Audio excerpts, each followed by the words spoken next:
Thank you, Mr. Deputy Speaker, sir. I rise to support the cut motion on ground number 11 as moved by the Honorable Member from Nongkrem. In fact, quite a number of concerns have already been addressed to draw the attention of the government, and I sincerely hope that those concerns will be to a great extent addressed in course of the reply by the Honorable Minister in charge of power. And he has just recently taken over the charge of power. But the gigantic task that is related to really connect with the ground realities of this power sector, which is the engine of growth, this very crucial sector. So I think it is only important and appropriate that this cut motion has been tabled. I would like to just draw some additional areas where we have certain felt need to draw the attention of the government in this regard. Now, one important part is to protect the interests of the consumers and to also ensure that whatever we have committed, we keep on committing uninterrupted power supply, uninterrupted. In fact, gone are those days when people would not complain, but these days, because everything, every aspect of life, our livelihood is connected with electricity, the power.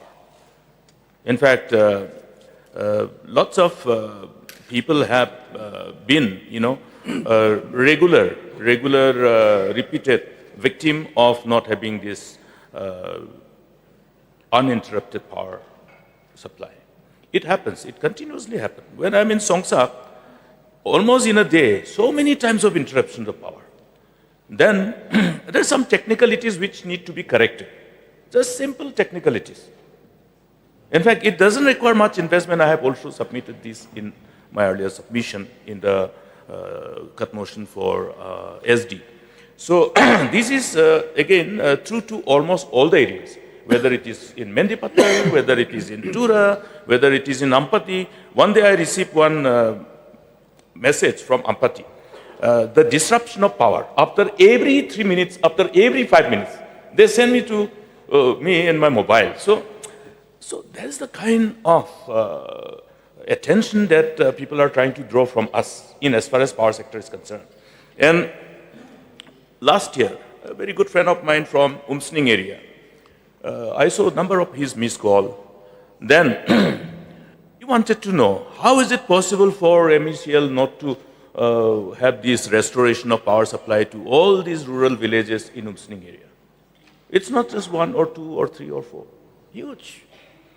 And then another observation and concern was that, but in spite of not having a regular supply and connection, there is no change in the billing system in as far as the amount of bill payable by the consumer is concerned. So there is some serious, I must say, a serious introspection which is required to be done in as far as the distribution aspect is concerned by the Discom. Because everything that we do, if the Discom fails, then we know how it affects everybody.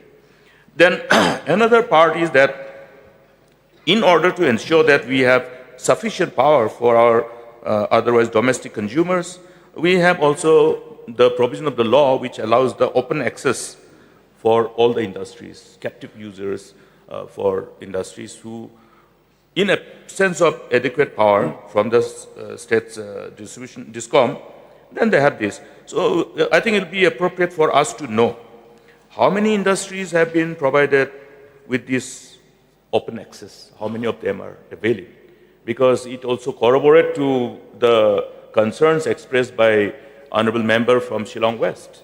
So these are all, interconnected. And the kind of obligation of these industries to pay for the various utility provider, transmission, then distribution. So the transmission and wheeling charges, and also what is the total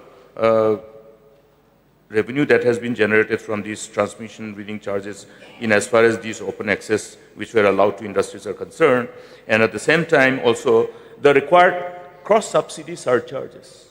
How much is the cross-subsidy surcharges on these industries? Who are given this open access to avail power from other sources than from our Discom. So then another area of concern is in as far as the people who are manning the distribution system. In fact, I had an interaction with concerned officers in Mendipathar. So one person is assigned with more than 100 villages. Humanly impossible, unless one becomes a Superman. And the distance, the accessibility, then also again the challenges related to the terrain and the monsoon. So these are somehow as though, okay, people have taken it for granted that, okay, it's natural to have disruption of electricity.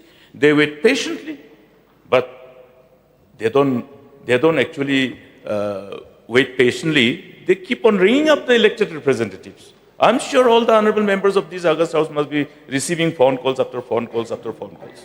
In fact, I am told, even while one of our distinguished member of this August House, honorable member, was holding the portfolio of power, he received more phone calls from his constituency than others. So these are the things. Therefore, it becomes very difficult for us to explain. Then another part is the incomplete coverage of the households. We have so much of investment which has taken place. We have already given the kind of report saying that we have completely covered those villages, but it's not a fact. It's not a fact. Auditing must be immediately done to look at those areas. Somewhere 5 households, somewhere 10 households, somewhere 11 households. And somewhere what happens is that the same village has different transformers based on the, kind of investment that has taken place over the various times when certain interventions, certain policy programs supporting this universal coverage of power supply was embarked upon. So, number of interventions, but at the same time, the overall expected outcome to ensure that every household has the access to power, this is still missing. So, I would urge through you, Mr. Deputy Speaker, sir, that the Honorable Minister take cognizance of this. And for all those villages, I'm not talking about the villages which are yet to be electrified, but villages which are already electrified, but yet have some households which are left out.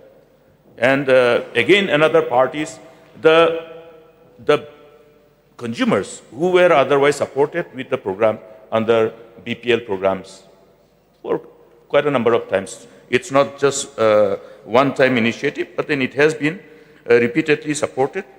And how overall, I would like to get a clarity on this also, because I am told that certain transformers are dedicated for only those consumers who have been connected under the BPL category. So I think it will be appropriate to know, and thereby, when these number of BPL families increases, their number of connections which were required as per the eligibility criteria, some have been left out, but then in the list it is there. But the connection is left out. Is a case under Songsak CNRD block, under Samanda CNRD block, and under Rongjang CNRD block. There are quite a number of villages. So I'm giving a specific area. So may I request through you, Mr. Deputy Speaker, sir, that this particular internal auditing of left out villages and other grievances, this is which is so connected with certain lapses and some other, I must say, maybe at the time of implementation, some implementation of the program might not have been fully completed, though there must have been record indicating that the project must have been completed fully. But it is only necessary from the fact that I am bringing this issue before the government to verify this, because the submission of the villagers are there, though the number intended to cover the household was X number, but then there is a number which were left out. So this is my submission in regard to the grievances of the consumers. Then another part, this delay in replacement of transformer, it has become a perpetual problem for all of us. I don't think it is in isolation for only one area, for the whole state. I remember in order to enable the power department, particularly the Discom, we inaugurated one area stores. They refer to this, I think the nomenclature used for storing and repairing of the transformer is called area stores. We got a land from the GAD in as far as West Garhwals is concerned at Tura. I myself inaugurated that one. But then these area stores have not been utilized. So what happens is that these defunct and damaged transformers, as I'm told, is brought to somewhere or given to some repairs or brought to somewhere in Ribhoy district, and there's a huge gap between the transportation of the damaged transformer to the place of repair and then again taking back the repaired transformer. So these are things which need to be corrected, and I think we are required to look at the protection of the consumers. We are all paying. Nobody is getting free power. But then, having said so, what I'm saying is that let us not stretch the limit of patience and tolerance of our people beyond limit. There is one aspect. Then another part is I would like to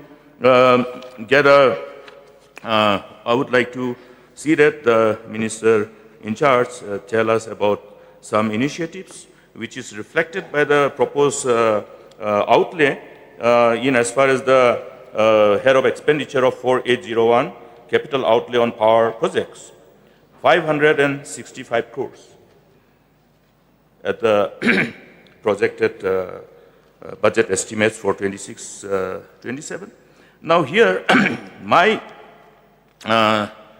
submission is that, yes, this generation of power, leveraging upon all the resources that the state has, we did embark upon some kind of collective endeavor to see that these resources are optimally tapped, to ensure that we top up the generation capacity of all our generation stations. Now we have been privileged to have number of generation stations, whether it is Leska, whether it is the Neum through. So we have added up.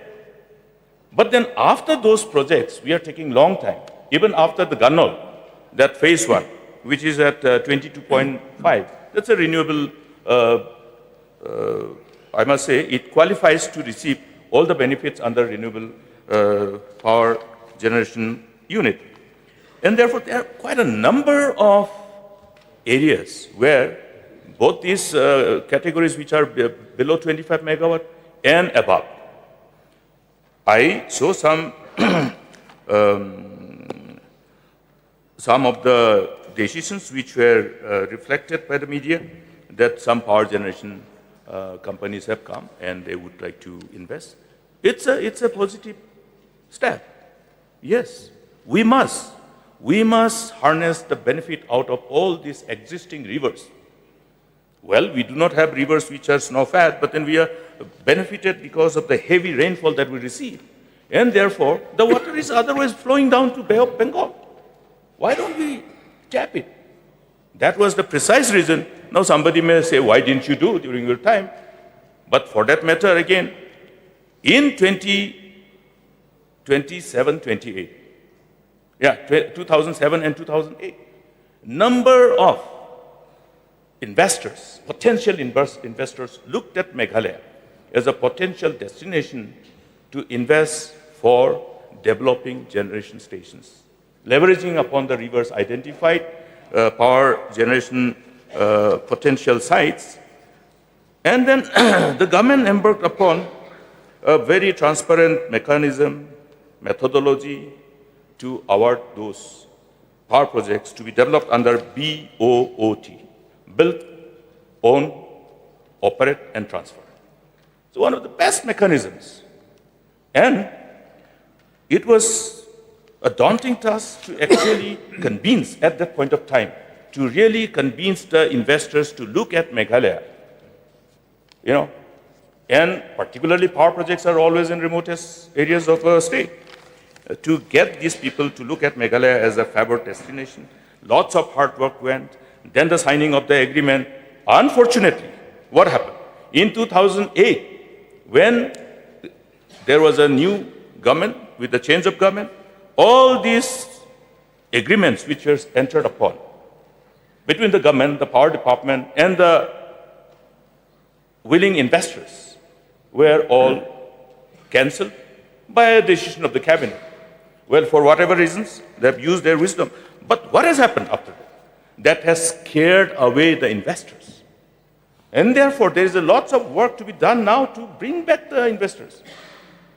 Why I'm saying this is because after that cancellation of these projects, as soon as there was again change of government in 2009, I was assuming this responsibility of looking after this power department, and we tried to revive. We had to convince Government of India because there was one project which was awarded to NIPCO. NIPCO was supposed to develop 500 megawatt of thermal plant in East Garo Hills. Then it was, though daunting task, we convinced the Government of India. Then Government of India again gave them the approval to proceed ahead to revive the project. But after that, there was a dilly-dally because so many things happened. Then subsequently, the NGT ban on coal mining came. But the idea of promoting coal-based thermal plant was because that itself will regulate the coal mining. Because any power project, when they utilize the fuel, the coal in this case, they will have to procure this coal from a mine which is completely a legal mine, regulated under the various laws of the land. So that was one of the way of actually promoting legal mining and generating avenues of opportunities for people. We must remember that power sector is one of the sector which can generate huge quantum of employment. It can be a self-sustaining.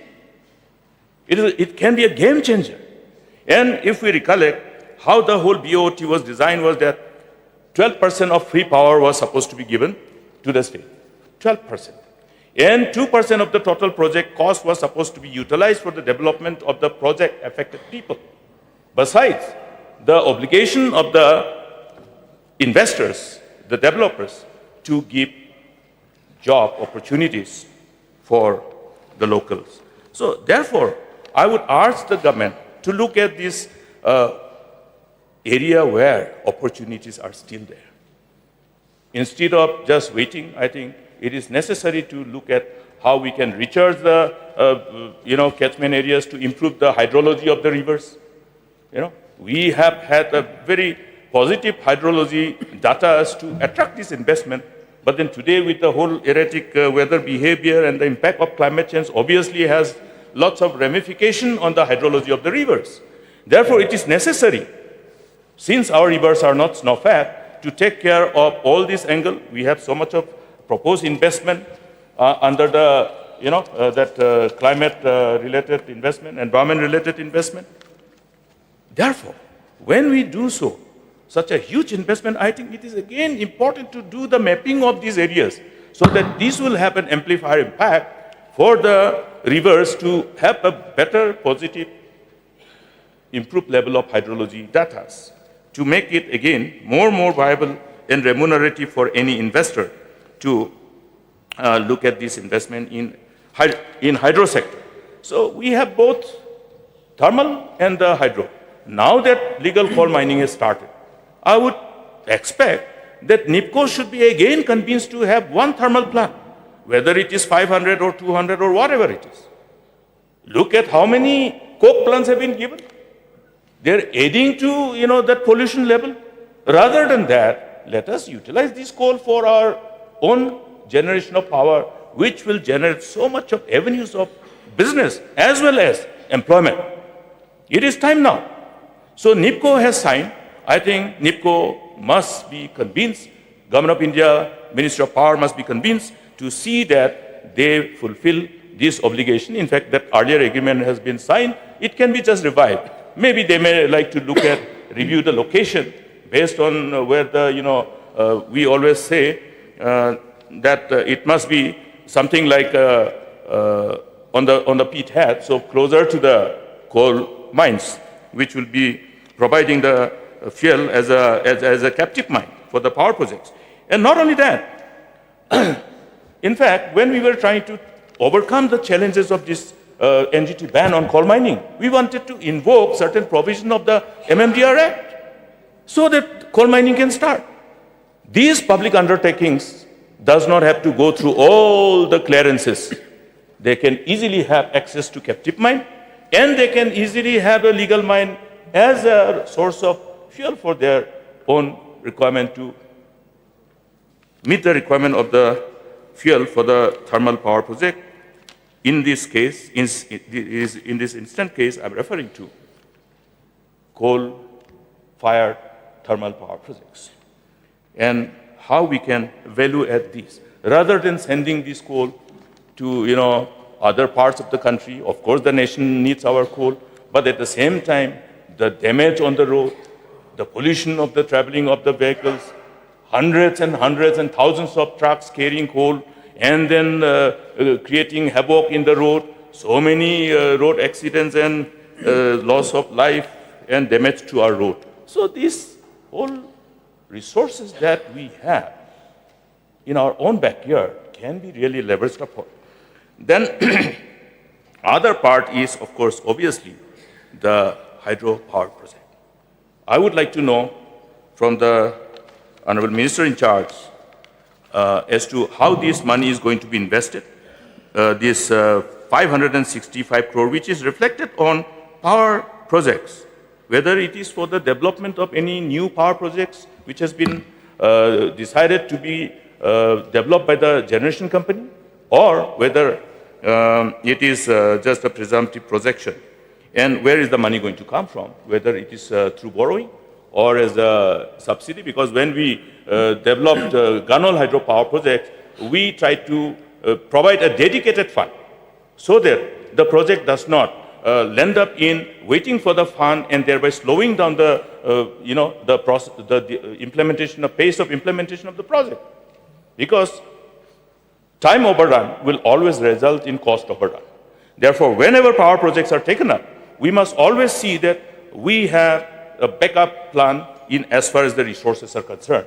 Now, with so much of money available with government, I have referred earlier also in my submission in the preceding session, last budget session, that earlier we used to get only 32% in as far as the devolution of share of taxes from Government of India is concerned.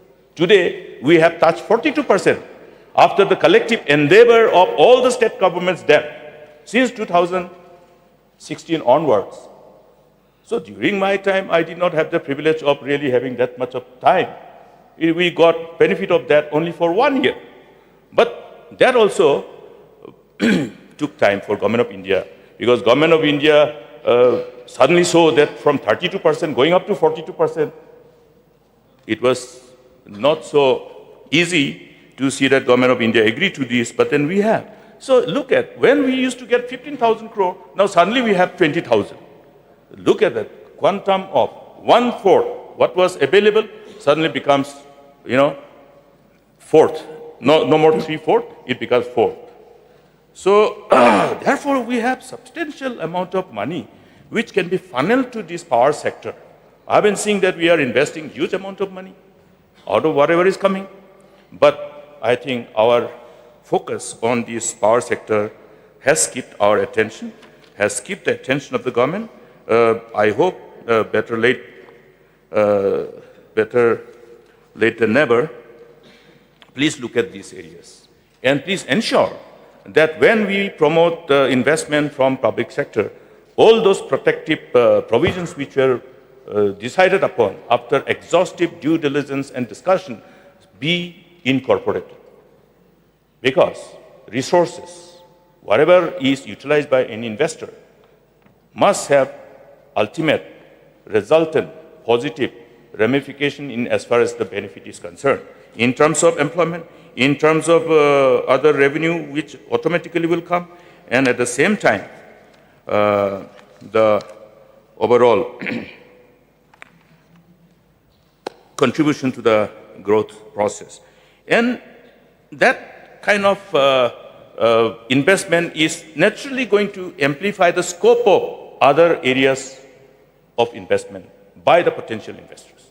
Because unless we have surplus power, it is going to be difficult for any investor to look at Meghalaya as a potential area of investment for any industry which will require substantial quantum of energy on a regular basis as an uninterrupted supply of energy. Now, here I have, I'm tempted to know from the government, in view of these steps taken by government, that in the event of investment by the investors for developing those power projects, what is the entitlement of share of power as a free power, like what we did during our time? During our time, we have kept 12% of free power to be given to the state by the developer, and also that area development fund for the project affected people. Then whether these potential sites like the Umgot River, earlier we had this Umgot River as a Umgot power project, but we have some serious problem pertaining to environmental concern. But there are other rivers. And some of these projects were also given to NIPCO. I don't know why NIPCO has not yet taken up in as far as the hydropower project is concerned. And the overall projected fund, which is proposed to be spent, again to take over the losses of the Discom. I think this particular thing, we must look at the quantum of money that has gone to the Discom over the years, both for strengthening the infrastructure and as well as in addition to that, to take over the losses. Now, we have an exhaustive reply from the Honorable Minister in this regard, but there is still a concern. I think an in-depth examination of the overall impact that is passed on to the state due to these support to the Discom to take over the losses. How the turnaround of the Discom can be ensured at the earliest time. I think that expected outcome may be there on data, but then it must be reviewed from time to time. Lest we slip back and we see again the Discom, getting again the negative figures and then showing losses. Because the whole purpose of taking over the burden of the losses of the Discom by the government is to ensure that there is a turnaround at the earliest time. But then keeping into consideration the scenario across the state, I'm afraid the Discom will slip back unless we really look at the manner in which the distribution system is being strengthened with such a huge investment of money. There are concerns about the way works are being done. As I have said, somewhere in the villages, left out households.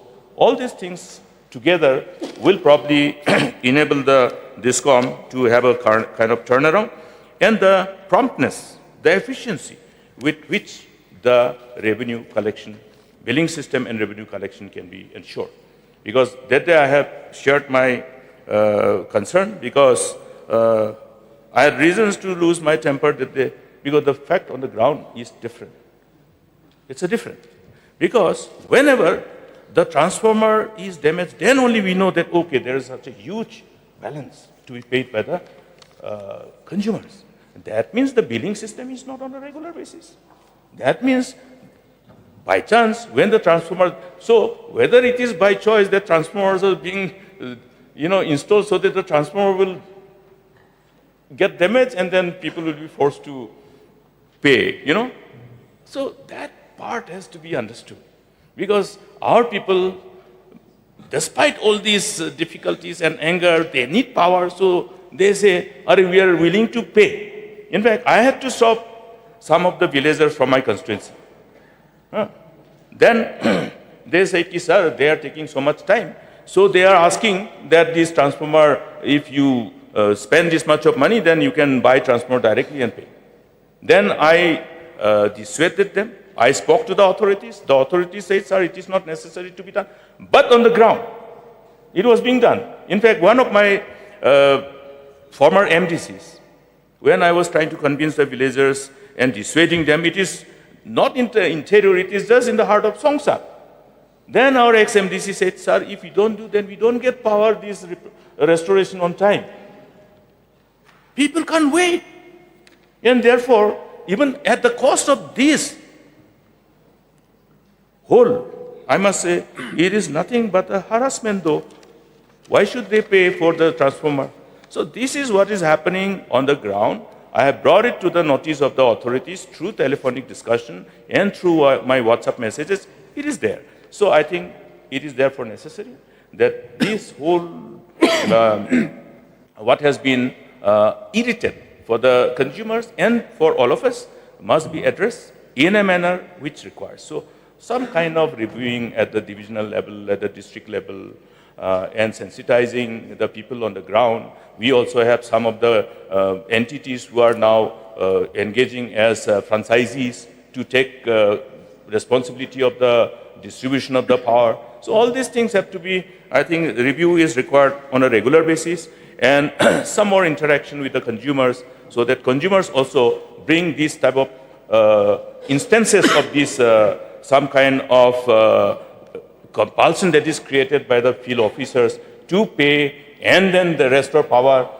I think that sensitization of the people are also required, and so that people will bring it to the notice of the concerned higher-ups, and we are able to know how these kind of irregularities are being resorted to, creating lots of inconveniences and the resultant grievances and irritants for the people. So with these few submissions, I make my observation. And Honorable Minister in charge power, I am sure, will do justice. And this is a continuous process. The government of the past have embarked upon a number of things. I would like to specifically reiterate my request to look at power sector as an area of investment. Even these transformers. Why should we buy a transformer from other states? Why should we not have a manufacturing unit in our own state? I think these are areas. Maybe government should incentivize some of the investors only specific to power in as far as the transformer is concerned. Look at how many villages will require transformer. So the tax, everything, the employment. We talk about entrepreneurship. These are other amplifier effect, which can amplify the efforts of providing spaces of employment outside the government sector. This is a very fertile ground for creating investment and for generating employment, both in hydro and thermal and renewable. Another one I would like to say I am forgetting is pertaining to the power purchase. Now, power purchase, what is the total power purchase that the Discom has resorted to? Because the whole power purchase is somehow regulated so that the minimum margin of profit is left at the time of power trading. I think it is only somewhere 7 paisa or 8 paisa. So that these power purchase regulation to minimize the limit of margin of profit to the power trading companies is regulated by the Electricity Regulatory Commission. Now, these can be tempered upon by having too many traders. That means A point is the main source of the power, who is selling, then A sells to B, B sells to C, C sells to D, D sells to, this is how the power trading is manipulated. So I think there is a need to have relook at how the power purchase is being resorted to by the Discom. I'm telling how it can be manipulated. So whether there is this kind of manipulation, instead of buying directly, you buy after the all kinds of trading, 7 paisa, 7 paisa, 7 paisa, 10 means 70 paisa. So these are how they are resorted to.